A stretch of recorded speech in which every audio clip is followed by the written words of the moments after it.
Merhaba İleri TV izleyicileri.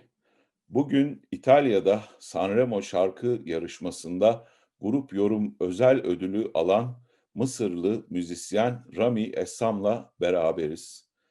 Grup Yorum özel ödülü Sanremo şarkı yarışmasında ilk defa 2020 yılında verildi ve müzik kariyerleri dışında politik mücadeleleri ve sosyal mücadeleleriyle etki yaratan müzisyenler için verildi ve bu ödülün bu yılki kazananı Rami Essam oldu. Rami Essam Mısırlı bir müzisyen. Gencecikken, gencecik bir üniversite öğrencisiyken katıldığı Tahrir isyanında elinde gitarla, oracıkta yaptığı şarkılarla ünlü olmuş bir müzisyen. Fakat sonradan baskılar dolayısıyla Avrupa'ya kaçmak durumunda kalmış ve şu anda müzik yaşamını İsveç'te sürdürüyor. Hello, Rami. Hello, Özgür. Hello. Thank you. Thank you to accept our invitation. So, you got Grup Yorum Prize in 2020 in Italy. Yes. What I would like to ask is, how was it make you feel? And can you please share your impressions about Grup Yorum and the musicians living under the suppression, under the pressure of totalitarian regimes? Okay. I was very grateful and thankful for, especially for Club Tenko, for the organization to highlight the freedom of expression and give a platform for artists who are struggling for their freedom of expression. And I was so honored to be the first one to receive the Grup Yorum award, because Grup Yorum's story of resistance is one of a kind. I never saw anything like that, and it's just like a story that has an inspiration for us all. And I really got to know about Grup Yorum when I heard about the prize, and I wish I knew earlier and earlier, and because I was so fascinated about the work and what they're doing, the struggle, the movement, the history, like all these years of struggling against different regimes, different dictatorships, and with all the challenges that they've been having, that they never stopped. And the group is so big and people are joining all the time, even regardless all the harassing and oppression that's happening to the other colleagues. Still new members are coming all the time and people are still fighting with using music. So I'm using my art in the same way. So I understand how hard sometimes to keep the fight and keep going on, especially when it gets dangerous to yourself, when it gets dangerous to your friend, to your family. And Grup Yorum members been through it all, and it's so sad to see and watch the story and what happened to them, even to the recent loss that we had from the band. But at the same time, it's so empowering and so powerful and so inspiring. And I hope and I wish, and I'm sure in the same time, that the sacrifices that Grup Yorum been doing is that what will stay forever, and what will live with the movement in Turkey, and not only in Turkey, in the whole region, and for everybody that can hear about their story and their struggle. Plus that their music is amazing, and it's fascinating how many songs they've been also like putting out there through the years. It's amazing. So I'm so honored to get a prize named for Grup Yorum. Uh-huh. I see. Very good. And we can say that Tahrir uprising, Tahrir rebellion shaped your music. Your music was shaped in Tahrir Square, isn't it? So, It is. in this regard, I would like to ask, how was the music of the Tahrir? How was the soul, and how was the music was integrated that soul? So, can you please tell us something about the music of the Tahrir Square? Okay. What gave me a chance to have something to say as a musician in Tahrir Square, that the 3 years before the revolution, I started to composed like political songs. So I was having about maybe 25 political songs from before the revolution.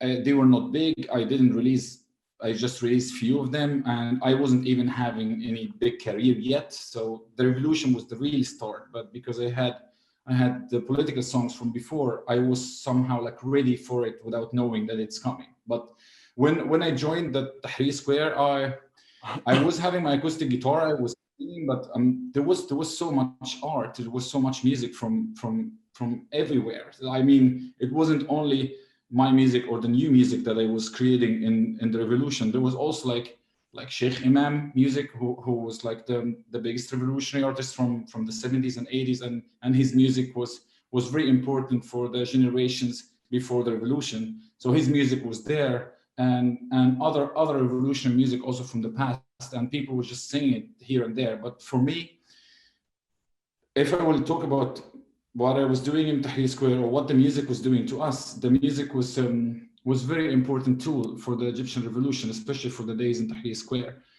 It made the days easier. It could work very well to unite the people. I mean, people that are from different backgrounds, that would never have, they will never be in the same place or the same time to have even one conversation. But because of the music, and when I was singing on the stage, or when there was any music that could bring the people together, this was the common language that people could speak. And it was one of the most beautiful memories and experiences I had in my life, when I was on the stage in Tahrir Square, and when you start to play music and then everybody sing as one voice, as one human being, like asking for the freedom, fighting for the freedom. This was the beauty of the music. So that I don't think that we could survive the revolution without the music. It was definitely the uniting voice for everything there. And it was different kind of music, and from different genre, and yeah, different styles. Of course, in that sort of uprisings, there is a soul which make the people united, and which motivate people to stay united and resist. But for instance, in Gezi uprising, you probably know, we cannot say there was a concrete or solid idea. There was sectional, a lot of groups, a lot of different political tendencies, and also music was very colorful as well. So was it likewise in Tahrir Square? It was very colorful. It was from all styles, from all kind of music, and not just the music, all kind of art. People were dancing and saying poetry and painting graffiti on the streets, and acting and singing all the time. And yes, the Egyptian revolution was full of art. So I know that the movement in Turkey was the same, and the amount of the music that just comes out of nowhere. It's magical, that just like suddenly in one night you see like lots of new music, because when you are in the middle of the movement, the inspiration is limitless. You just like get ideas all the time from what's happening. You just, as an artist, you just open your senses and feel what's happening, and just things, the flow just goes like crazy. So for me also, I had these songs before the revolution, but I had also many songs that came out of the movement. Just like when you just listen to the people chanting or just saying something, and then something creative, you just put it on the guitar and play it, and people sing it, and like you said, unite the people and motivate them. So that how was it all the time, new music. So all that impressions about the freedom, about the peace, is something like unleashing, right? Booming. Yeah. in that sort of Yes. uprising, right? And then, well, you are in exile right now. Maybe this is a forceful Sure. exile. So how was this exile impacted your music? I mean, when you were in Egypt, you were performing to the huge crowds around you, and you communicated with them by your mother tongue. But Yeah. you are in Europe right now, and I don't know, maybe you are performing to the smaller crowds, and maybe the people from the Eastern world. Of course, presumably there are some European audiences among them. But at the end of the day, your songs in Arabic language sound like some charming, some cheerful melodies for the European people. But I think you want to express your political message. So, what do you think about that? Are you gonna struggle to express your political message to the another parts of the world, or at the end of the day, after everything to be all right, you are going to return back to your home country, Egypt, and continue to perform your music to the people what you have known in the past? What do you think? Okay. Okay. I will start the answer with the last part of the question, which is like about going back to Egypt. And for sure, I will not wait till going back to Egypt to continue my message or to continue what I started in Egypt, because who knows when I will be back home. I'm counting days down. I'm sure and I believe that one day I will be back home. I will be reunited with my family, with my people, with my country. But I can't guarantee when that will happen, especially that at the moment there is an official arrest warrant from the government. There's a court case open that I will be arrested. So at the moment that's the case. So if I go back to Egypt now, it will be a ticket to jail. So that's not the best time to go back home. But I still believe that the change gonna come one day. I'll be back in Egypt. Is it this year, in 10 years or more? I don't know, but I will keep doing what I'm doing. So I can't wait till this moment to continue what I started. So since I left Egypt 6 years ago, I had to continue what I started. And going back to your question, it's very different than being in Egypt. In Egypt, I was playing to the big crowd in the revolution, and the experience of the revolution was very, very different than any kind of like artistic or musical career anyway. But then since I left Egypt, I've been playing in small venues, but also very, very big festivals. So it was a difference between big audience and small audience here and there. But for sure, the majority of the people attending the festivals or the concerts are like people from the West. So always 90% are people that don't speak my language. And in the beginning, in the first 2 years, especially in 2015 and 16, I was struggling a little bit to find the network, to find like space for myself in this new world, because it's totally different world without your team, without your people, and still you're trying to expose yourself to the new culture and new language. And my English when I left Egypt was not as good as now. So in the first 2 years, I was working so hard on finding a way of how to say to the international scene, like, I'm here, I have something that I want to say. And I was working so much on my language, on my English language. So now when I perform in the last 4 years, most of my songs, for sure, it's my Egyptian Arabic or the classical Arabic songs. But then when I do them, I speak English between the songs. So I explain the songs before I perform them. So I can bring the audience with me into the zone of the songs, and that helps so much. And that also I think developed so much my storytelling on the stage. So I could really take the audience in a journey from the beginning to the end. And then when you explain what's the song is about, and then music can speak, and then they don't have to know exactly word by word. And I hear it so much from people after the gig that they come and say, like, we didn't understand the language, but thanks for explaining. And then we didn't need much than that. We could feel everything you wanted to say. And in the last 2 years, I also started to perform in English. And that's something that it will not only stop at English. I want to sing in French. I want to sing in Spanish. I want to sing in Turkish one day. I want to sing in Kurdish if I can. I want to do everything I can. And when it comes to collaborations with other languages, I love to do that. I think I'm good at that, and I will do that more and more, because when I left Egypt, when I was in Egypt, I was so into the Egyptian problems and the Egyptian politics. But when I left, I was lucky to get the chance to see the world and to see that the problems in Egypt is exactly the problems in Turkey, it's the problems in Europe, it's the problems in the States, it's the problems in Asia, it's problems in Latin America. It's the same everywhere. It's just like different cultures, different languages, but the oppression on the people is the same everywhere. So even if I will do the song in Arabic, but I can translate it, then people will relate to it. And one of the most beautiful things happened to me in the last 2 years, that some of the songs that I did to the Egyptian revolution, we made for our revolution in Egypt.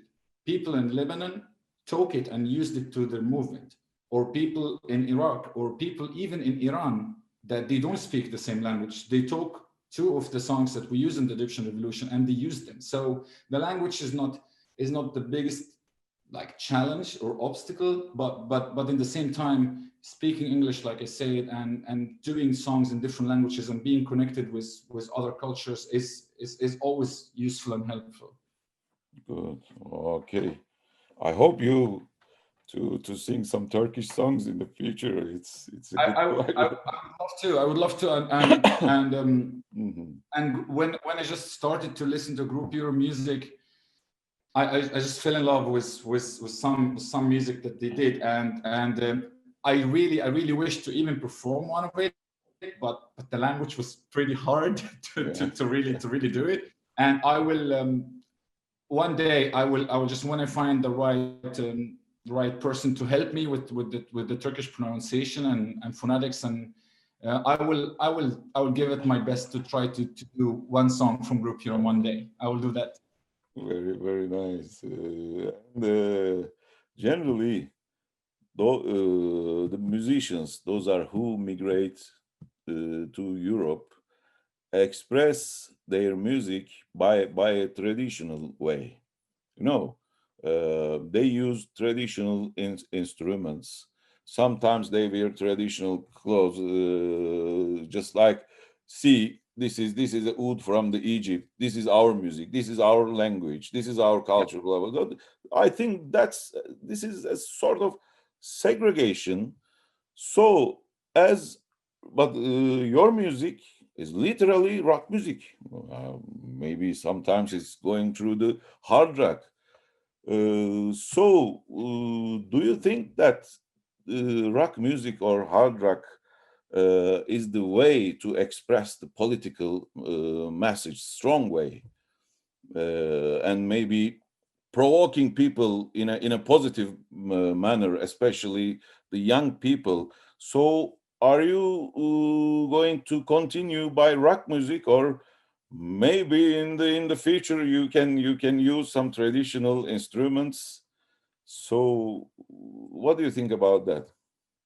Okay, I believe that there can't be like one single genre or type of music that will take care of all the political music, because like people still have different tastes, and for me, even if there is like a good poem that I will do it rock, and other artists will do it in more like folk way, and other artists will do it in reggae, and other artists will do it in whatever kind of music. It's good for the cause. It's good for it's good for the movement, because like you will always find people that love this kind of music more. But for me, from my point of view, I believe that rock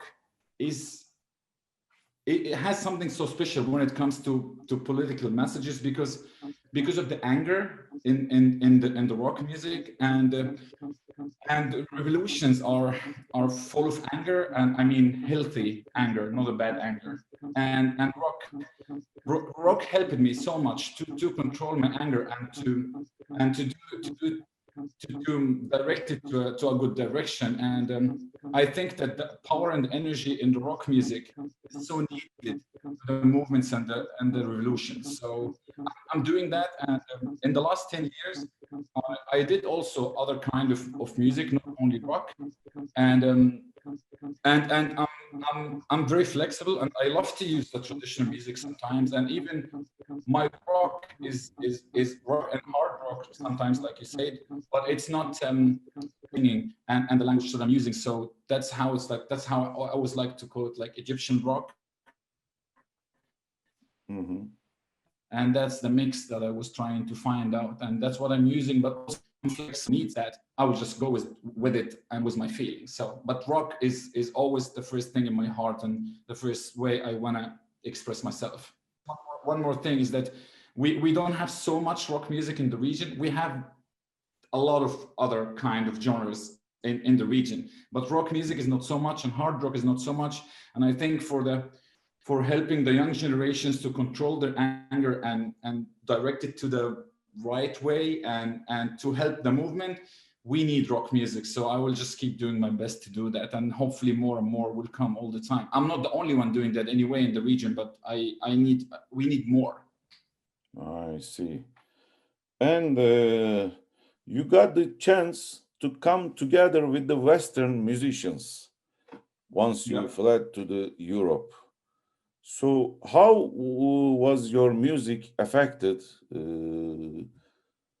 And can you please explain this musical synergy? Of course, to be together with the European musicians have some positive contributions to your music.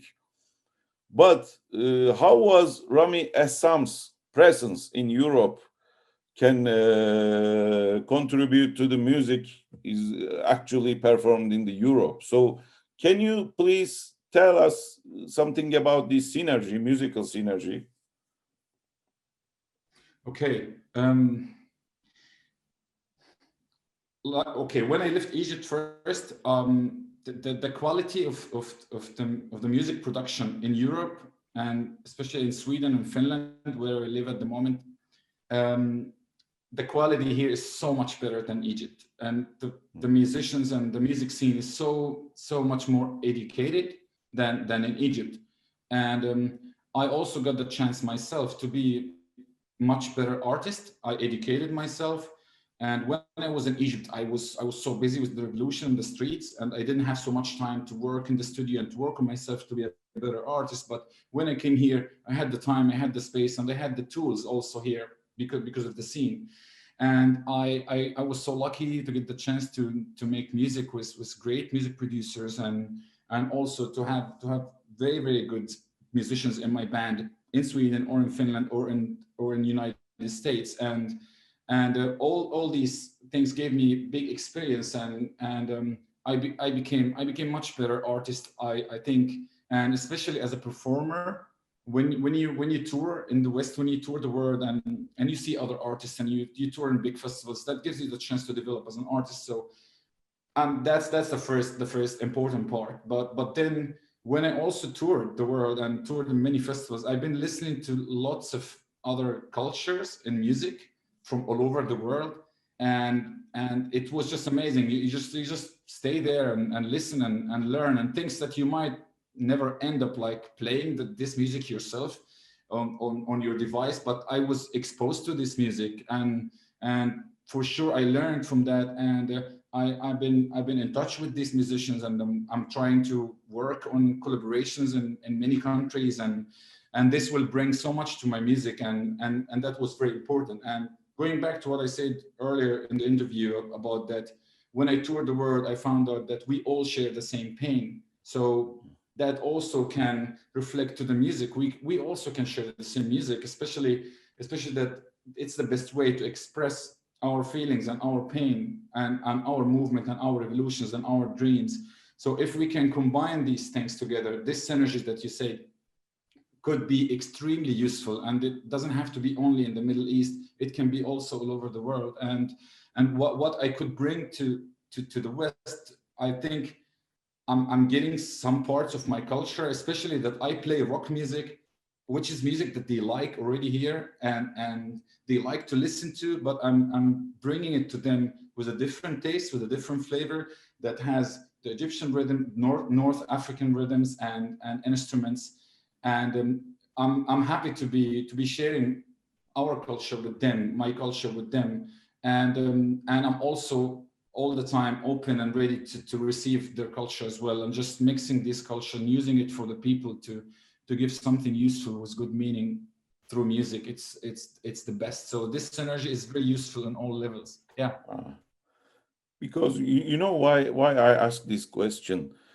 In 1970s, 1980s, lots of people from Latin America, from Africa, from Turkey, from Greece, maybe from Arabian countries, fled to Europe because of that political instabilities. And then, of course, this was something like a catastrophe for the peoples, for the countries except Europe, but it was also a chance to come together. Imagine Latino American musicians, African musicians, Arabian musicians, Turkish musicians were together. So that lead the music to very good synergy. For example, at that time there was some Turkish groups impressed from Latino America music, like Victor Yara. Do you think that this kind of synergy is available in Europe right now? It is there. You can find it and you feel it when you go to festivals, when you tour. It is there. And I think also with the social media that we have now, like different from the 70s, that now these things can also be easier to reach and easier to connect to, and to find more information, and to listen to more music if you want to be exposed more and more. So I see it anywhere I tour, especially when it's big festivals that is hosting people from all over the world. I see that it's there, and it's very important, and I don't think it will never disappear. I hope and I believe that they are working in more connecting together, and that now when there's a movement in one country, people can easily relate to it through social media and try to engage, and I hope that art collaboration will be more and more in the political scene, because what I meant also earlier, that the art collaboration exists anyway all the time, but it's not enough in the political scene, so we need that more. Okay, very good. And lastly, would you want to say something further at the end? Would you want to add something? I want to say that that I know that Turkey needs change, Egypt needs change, the whole region needs change, and what Grup Yorum did worth that people should continue the fight in all levels, and people should be sharing all the music that has been done by political artists who have been sacrificing for the movement and for the cause. Because when we share this kind of music, we resist the dictators that trying to oppress the artists. And I believe in the young generations of the region. I believe that all the springs that happened in Egypt or in Libya or in Syria or in Turkey or in Iran or in Sudan or in all the movement, all the region, that even if we didn't succeed yet, that doesn't mean that it's a failure. And I believe that we all planted seeds. This movement planted seeds in us and in the younger generations. And I believe that there's gonna be again another wave, and let's all keep educating ourselves to be more ready for the next wave and to have a better region for us all. Thank you for everything.